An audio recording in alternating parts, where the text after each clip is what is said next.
Hi guys, welcome back again. Now, previous video I mentioned a hidden gem. Now this is the complete opposite. So this is Parfums de Marly's Haltane. Apologies for the mispronunciation if I got it wrong.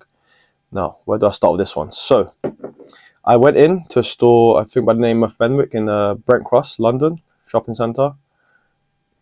Tried out a few of them. I bought this out of plain, I would say not panic buying, but you just pulse buying, impulse, but just in that heat of that moment, as they say. You just made this stupid decision, very not the opposite of rational. Didn't think it through, and I ended up spending £230 for this.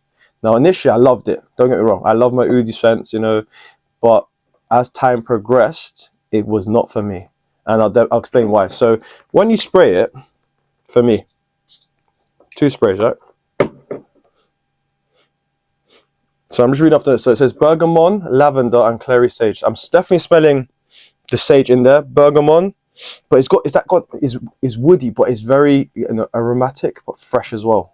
Now the problem I have with this fragrances, right? It says here, saffron, cedarwood, praline, oudwood. Those are the heart notes, the middle notes, and you got the base as well, which is patchouli, vetiver, musk, leather, natural eggwood. So the problem I'm having with this fragrance is it just doesn't last. I sprayed this morning, I kid you not, and it didn't even last 2 hours. I was so disappointed that I sprayed over it with another layer of a different fragrance.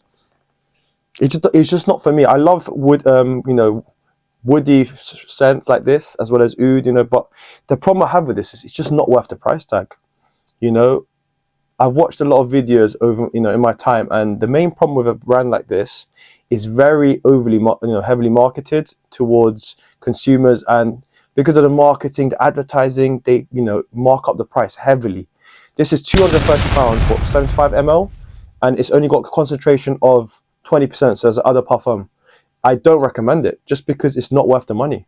You're better off £230, go and buy something completely different, a dupe, if you believe in dupes, which I do myself. But this is not for me. As time has progressed, I bought this back in, I think it was June, earlier this year, and I've not even sprayed probably 50 ml. That tells you everything. If I loved it, I would spray it religiously. So it's just not the fragrance for me, I don't recommend it myself. It's an absolute waste of money. Unless you're rich, which I'm not in this case, go and, waste £230 of your hard-earned money. Absolutely not worth it at all. My biggest regret, to be honest, I always, sometimes I lose sleep over this, believe it or not, is I wish I'd bought the Haltane, or Alfair, how they pronounce it, because that is more up my alley. This is not the one for me. I kind of regret it because I can't even return it now because I've sprayed it. Can't return it, and it's got probably, I'll say, 3/4 left. So disappointed. I'm smiling, but deep down, I'm furious because the amount of money I spent on this, the opportunity cost could have been better spelt elsewhere. This is what I mean about perfumes. You've got to understand, you will go through so many trial and errors. It's like a graph, so many peaks and troughs, until you find your nuclear fragrance. This, unfortunately for me, it's not nuclear. It's absolutely, that's it.